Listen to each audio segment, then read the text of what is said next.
Okay, so Sally Pickard, one of the authors of Vessels and Flowers, is commenting on our Vessels and Flowers study, you guys. This is so cool and crazy. And she commented on part two, which I realized I cut out like the beginning of that video. That's why it starts off so weird. Like it doesn't make sense. But anyway, she commented on that, kind of clarifying a little bit about the functions, which was so helpful. So thank you, Sally. And how it's not what you do, it's who you are. So definitely go to that video, Vessels and Flowers Study Part 2. And when you see Sally Pickard, that's one of the authors, and read her comment, she goes into the functions a little bit more, which is really helpful because it is so tricky trying to figure out what you are. But I think I am set on the daisy. I am the daisy. I have taken the test enough times. I was talking to my husband about it. I was giving him scenarios where I feel like it shows, it's evident that I am. I just have to get over this, preconceived notion of what an encourager is. And it's like, I have two other friends that are daisies also, and we're nothing alike. So it's not like because you're this and this, you're going to be very similar. Like, we're all so complicated and we're all so unique and we're all so different that just because I'm a daisy, you're a daisy, or I'm a vase and you're a vase, doesn't mean we're going to be the same person because we're all different people. So that's cool too. And some things that I think emphasize even more and just like really prove to me that yes, I am the daisy, are things like what she said on the comment. You often begin your sentences with, I want to encourage you to. Yes, I talk like that constantly.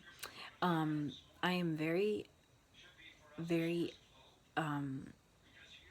it's really important to me how people feel. Like, I'm very, my kids, I want them to feel good about themselves. I want them to know that they're good at this or good at that. I want to encourage them to just know that I love them. And, you know, I don't want them to feel embarrassed. I don't want them to feel insecure. I don't want them to feel self-conscious. My biggest fear before I got married, I remember saying this 11 years ago. How will I encourage my husband when he is down? How will I help him feel better? That was my biggest concern. Thankfully, the Lord has shown me sometimes you can't help people feel better, but give them the word, give them truth, and that is sustaining truth. That is what they need, even when they're down in the dumps.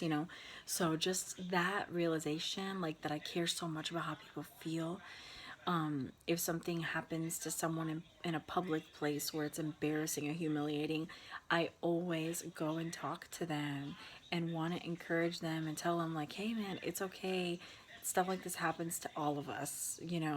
So no worries, nobody thinks that, whatever, you're fine.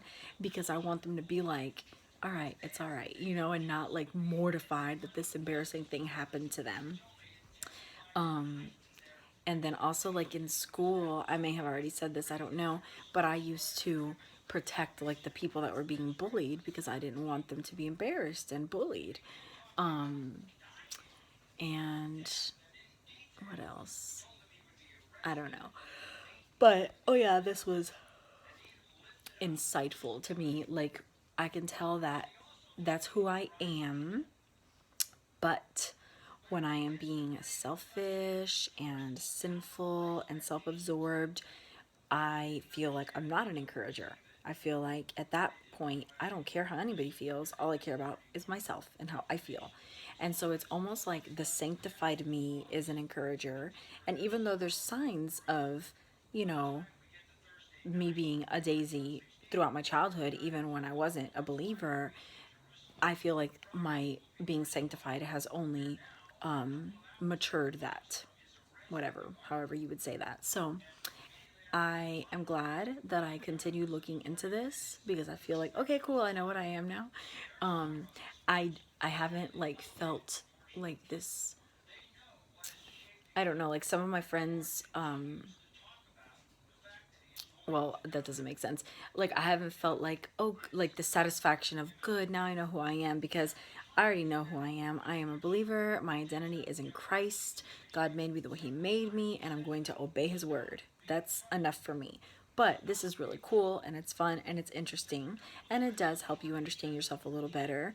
And it has shown me something about myself that the daisy, the daisy result. I always say, I wish I was more encouraging. I wish I was better at encouraging. And now to have this result, it's like surreal and weird. And that's why I think I have had such a hard time accepting it.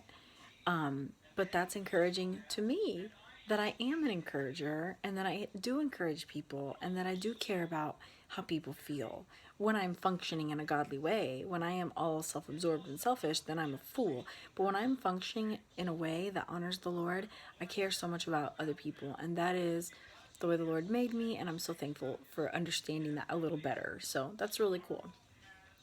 And I don't know what else I was going to say, but anyway, this has been so fun, and I want to hear what your journey's been like, trying to figure out what you are, and if you feel like satisfied and set and know, like, yeah, this is me. I still haven't gotten with my friends to discuss this stuff, so I'm excited for that. It's gonna be fun. So we'll see how it goes. And I really feel like I was gonna say something else, but oh well. Have a great night.